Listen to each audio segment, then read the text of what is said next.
Tere tulemast imepärasesse müügimaailma. Väidetavalt iga 10. töötegija meie hulgast tegeleb müügitööga. See on siis igapäevane müügitöö, mida ta siis teeb selleks, et endale leiba teenida. Kuid kas ainult tema suhtleb nüüd klientidega? Ilmselt mitte. Lisaks müüjatele on olemas meil igat sorti muid tegelasi, kes ka klientidega suhtlevad. Näiteks spetsialistid, projektijuhid, erinevad juhid, raamatupidajad ja nii edasi. Et tegelikult neid inimesi, kes mõjutavad kliente, on rohkem kui 1/10.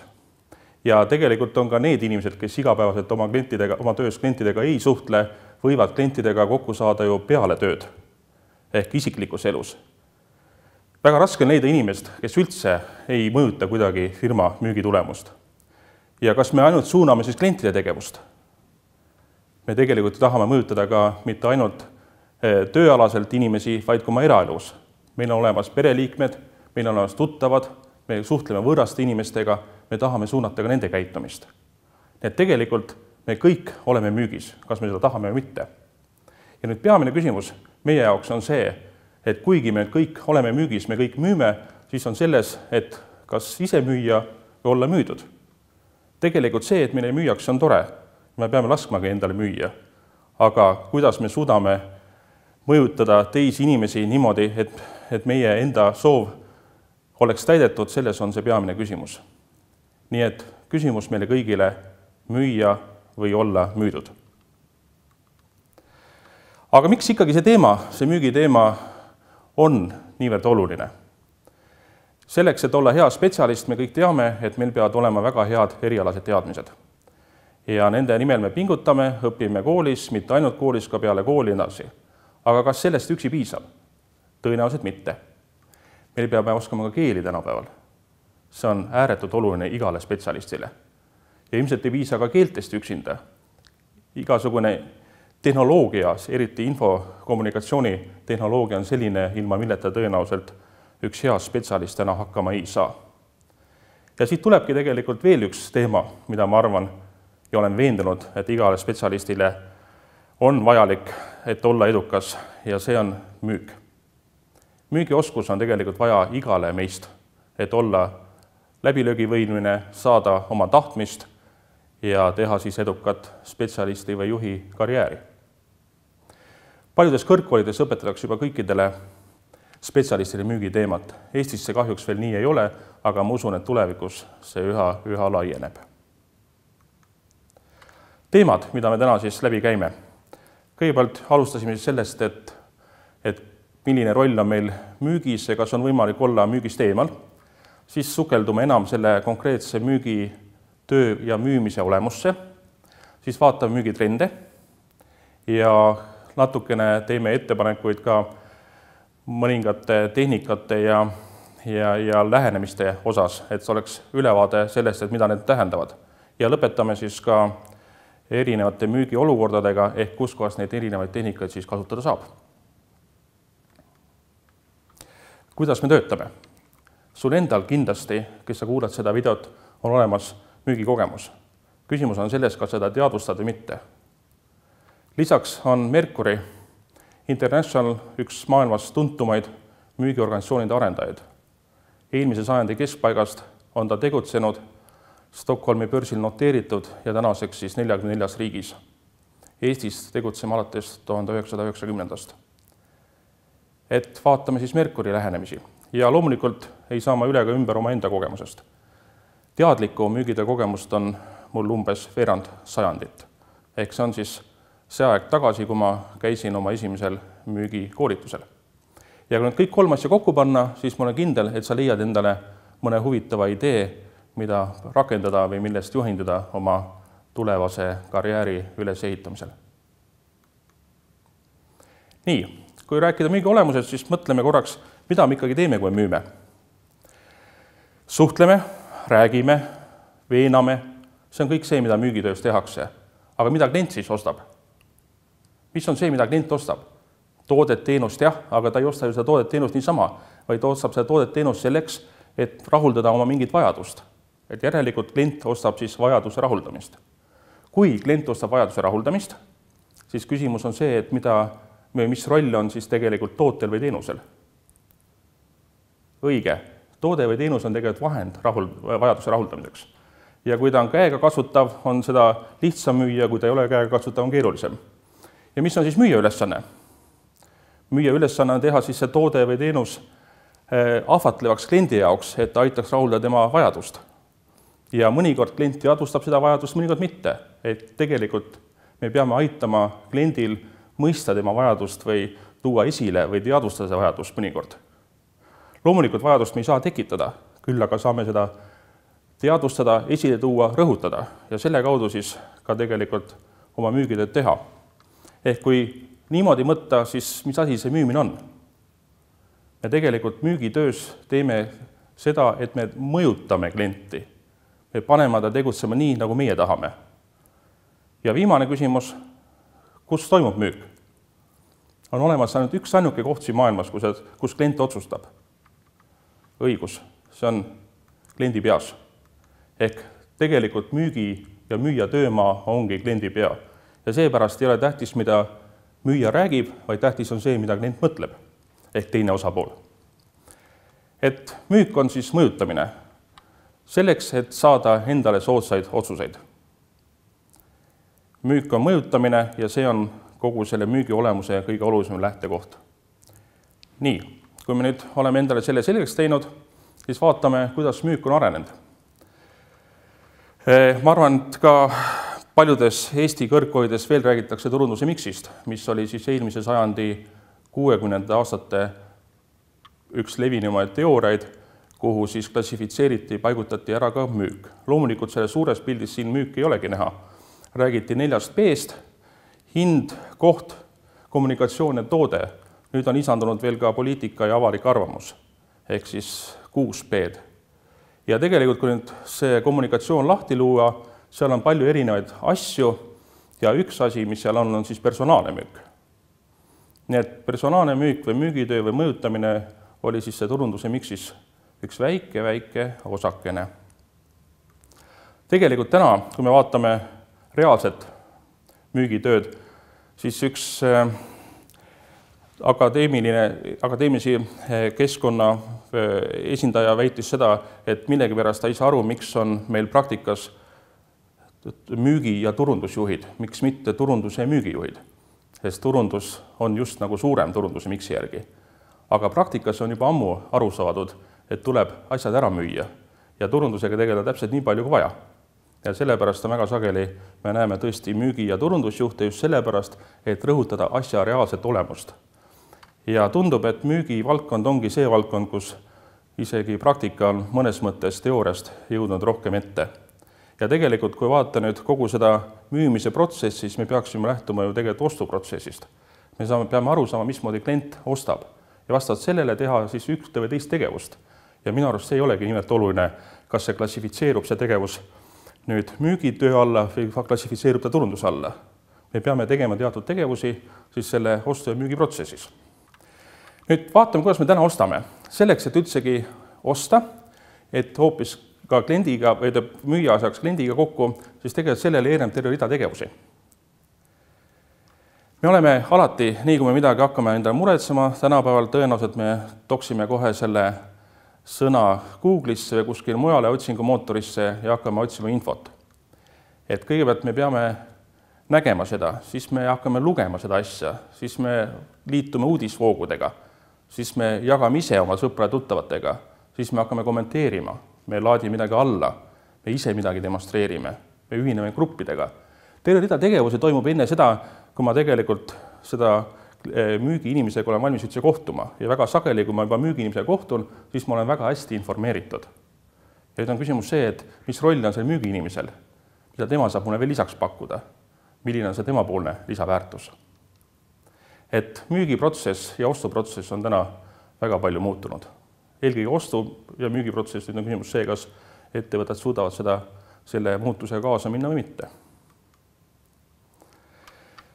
On väga palju keskkondi tekkinud, kus tegelikult me suhtleme ja tõenäoliselt neid tekib veelgi juurde.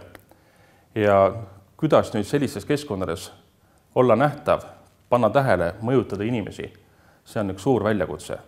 samas tegelikult tehnoloogia on arenenud, aga iseenesest sotsiaalmüük kui selline või sotsiaalmeedia on juba tegelikult väga tuttav eelmise sajandi keskpaigast. Ja kogu Tupperware müük on tegelikult üles ehitatud sotsiaalse müügi põhimõtetele. Nüüd on lihtsalt see sotsiaalmüük kolinud tehnilistesse vahenditesse. Ja kindlasti need võimalused on palju avaramad ja mõju palju suurem. Samas teiselt poolt jällegi ka kitsamaks jääb, kuna mõjutamine on ise piiratud. Nii, ja tegelikult, kui nüüd vaata müügitööd kui sellist, siis me peamine ülesanne müüjal ikkagi pakkuda kliendile väärtust. Ja siin võib tuua välja erinevad 3 tasandit. Üks on see, et toote omandusest lähtuv väärtus, mida siis see toode endas kätkeb. Teine on siis toote kasutamisest tulenev väärtus, ehk kui ma kasutan seda toodet, mida ma siis endale saan. Ja 3. on tegelikult siis veelgi olulisem on see, et kuidas klient saab saavutada oma eesmärgid läbi meie oma toote. Ja ma arvan, see nüüd on see kõige olulisem. Ja selleks, et seda saavutada, peame väga hästi kliendi valdkonda tundma. Ja kui esimese puhul, väärtuse puhul tegelikult me võime tõesti kasutada automatiseerituid müügikanaleid, siis viimase puhul on kindlasti väga raske leida alternatiivi personaalsele lähenemisele. Kui võtta kokku nüüd need müügi arengutrendid, siis tegelikult minu arvates on 3 kõige olulisemat trendi järgmised. Üks on see, et me liigume selles suunas, et kogu organisatsioon peab müüma. Ja maailmas on ka väga palju uuringuid tehtud ja väidetavalt, ja kindlasti see ilmselt ka on nii, puhtalt ainult müügitööd tegevate inimeste arv väheneb ja päris drastiliselt. Samas nende spetsialistide arv, kellel on ka müügikohustus, see suureneb. Sest tegelikult sa pead olema mingi ala spetsialist, et seda asja ka pakkuda kliendile. Ja nüüd on väljakutse selles, et kuidas suuta kogu organisatsioon müüma panna. Kõlab lihtsalt, aga praktikas väga lihtne see ei ole. Teine teema on väärtuspõhine müük. Toimub toodete osas jagunemine. On need nõnda laiatarbekaubad või commodity kaubad ja olemas need, mida siis pakutakse konkreetsemalt ja personaalsemalt. Ja kindlasti nende teiste osas jääb personaalsel müügile väga suur roll. Ja seda saab ka end läbi selle eelkõige müüa. Ehk müük peab looma siis kliendile lisaväärtust. See 3. tase nende väärtuste taseme hulgas, et aita kliendile saavutada tema eesmärke. Ja 3., mis on iga ettevõtte puhul oluline, aga mitte ainult ettevõtte puhul, vaid inimese puhul on see, et leida see konkurentsieelis kliendi suhetes. Et mismoodi mina või firma on parem klientidega suhtlemises või teiste inimestega suhtlemises. Ja seda on tegelikult palju raskem kopeerida kui näiteks mingit tehnoloogilist eelist. Et müüvorganisatsioon, väärtuspõhine müük ja unikaalne müügieelis on need asja, mis suunas siis müük praegu areneb. Loomulikult tehnoloogia kõik seda toetab. Nii, ja vaatame siis ka neid mõningaid müügitehnikaid.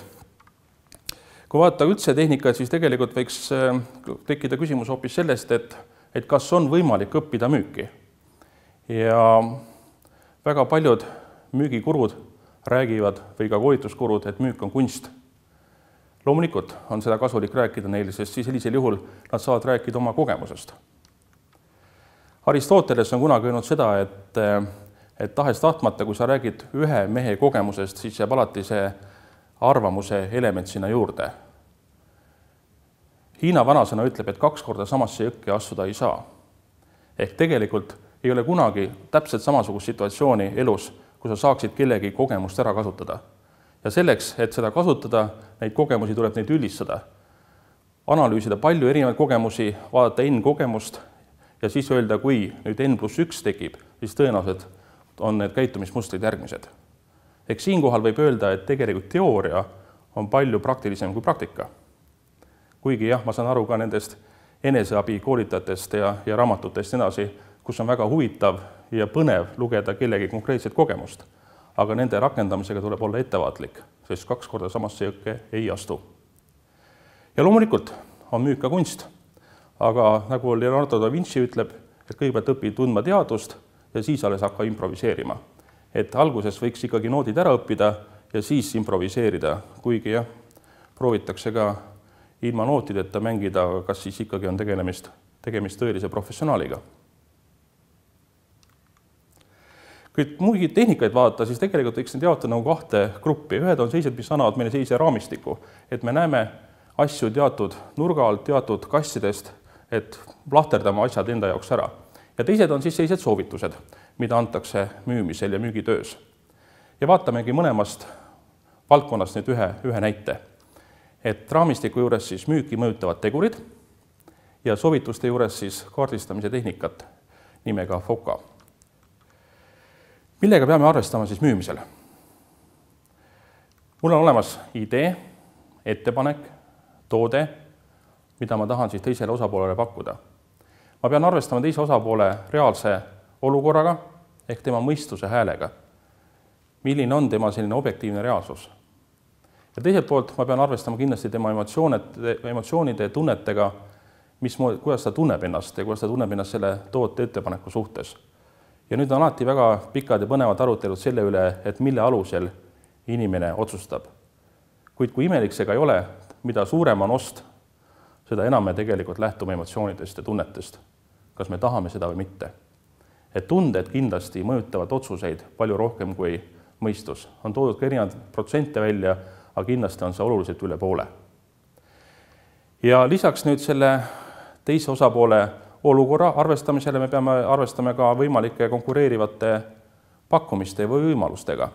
Et kindlasti on tal ka teisi valikuid. Et kui ma näiteks pakun filmi vaadata kliendile, siis kindlasti on alternatiivis ka näiteks tore õhtusöök kuskil restoranis või spordiüritus, midagi muud on ju. Et alati ma kindlasti ei konkureerin konkreetses spetsiifilises valdkonnas, vaid ma konkureerin tegelikult kliendi olukorras mõnikord palju laiemalt. Ja kui ma vaba aja veetmise moodust pakun, siis loomulikult kõik muud vaba aja veetmise võimalused on konkureerivateks pakkumisteks.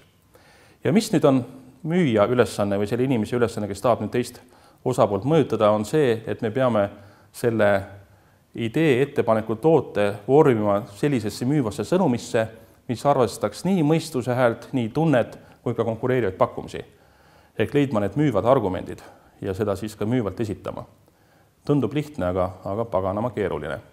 Ja klient ehk teine osapool väga sageli ei vaja palju argumente, et teha otsust. Neid argumente on maksimum 2–3.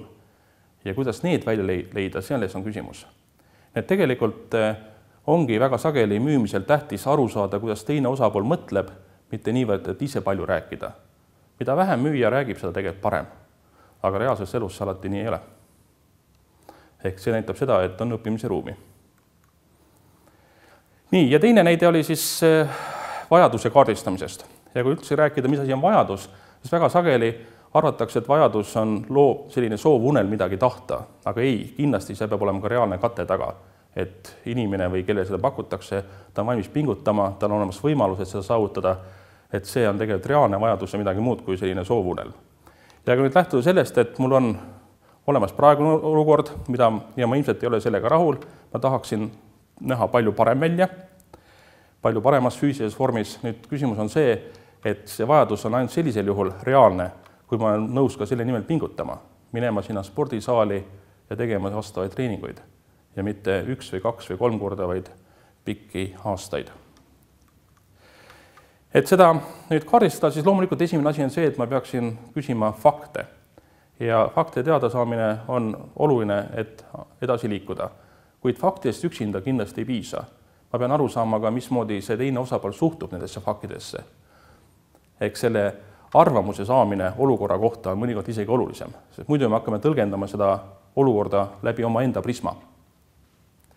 Nii et teine küsimuste liik on siis arvamuste teada saamise kohta. Nüüd, kui on olemas arvamus, siis on küsimus see, et milleks on valmis see teine osapool. On ta valmis hakkama tegema midagi, et tahab ta muuta olukorda. On ta valmis seda olukorda muutma. Ehk muutuse kohta siis küsimus.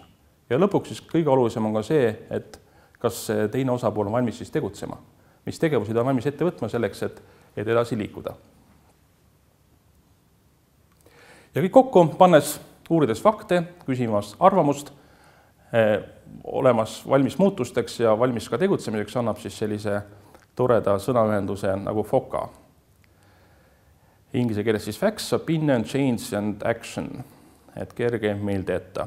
Et üks lihtne tehnika, mida ma arvan, me kõik saame kasutada. Nii nagu eelmise tehnika juures arvesta alati ka tunnetega, mitte ainult reaalse olukorraga. Nüüd, kas neid tehnikaid saab igal pool kasutada? Kas nad on igas müügiolukorras kasutatavad?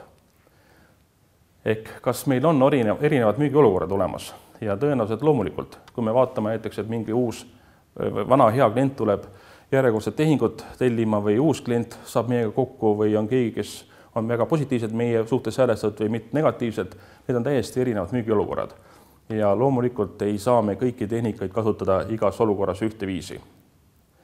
Vaatame ühte võimalust, mismoodi neid müügiolukordi saaks siis jaotada ja vaatame kahte poolt siis. Ühelt poolt see, et mismoodi teine osapool klient suhtub meie pakkumisse ja teine on see, et milline on ootus müüjale. Ja kui vaatame nüüd 3 tegurit, klient, pakkumine ja müüja, siis saame siit tegelikult välja tuua erinevad müügisituatsioonid.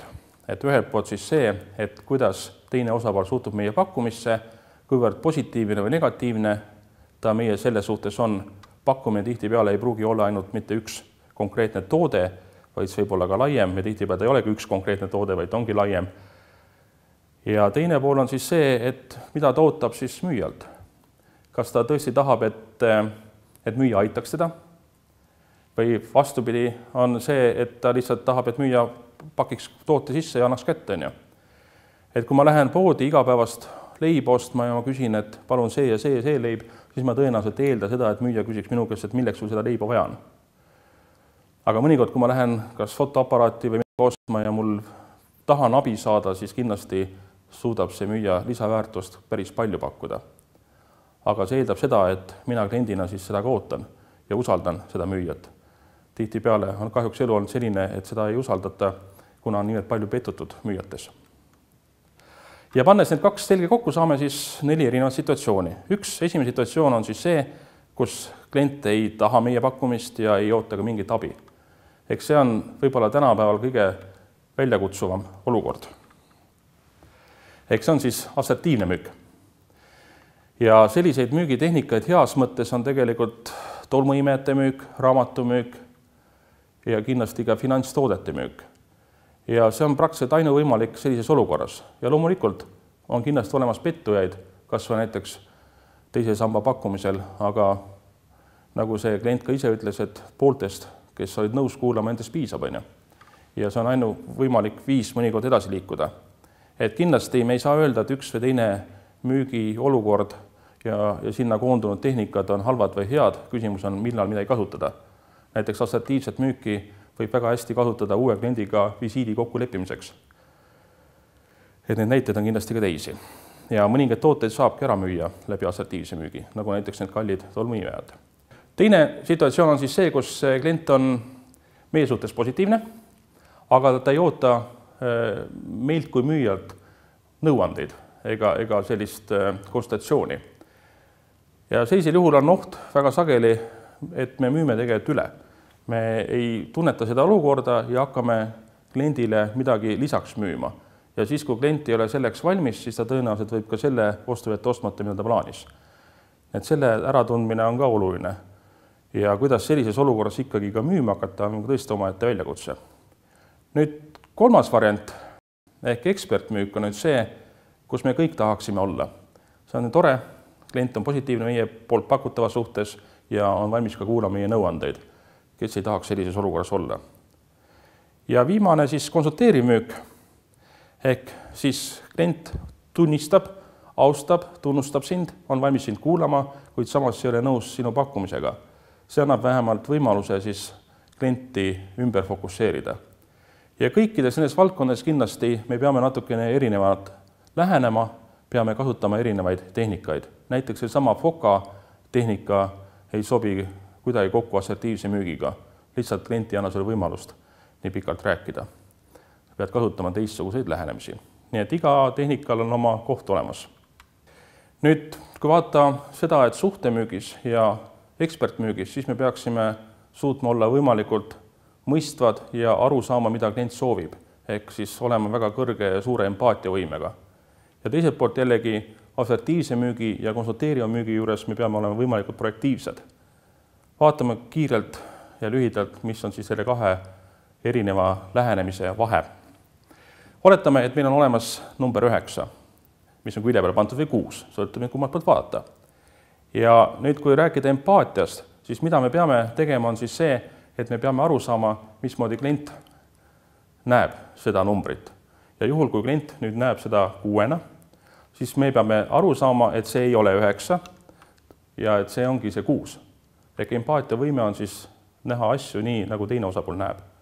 Mõnikord öeldakse, et panna ennast siis teise osapoole sussidesse või kingadesse.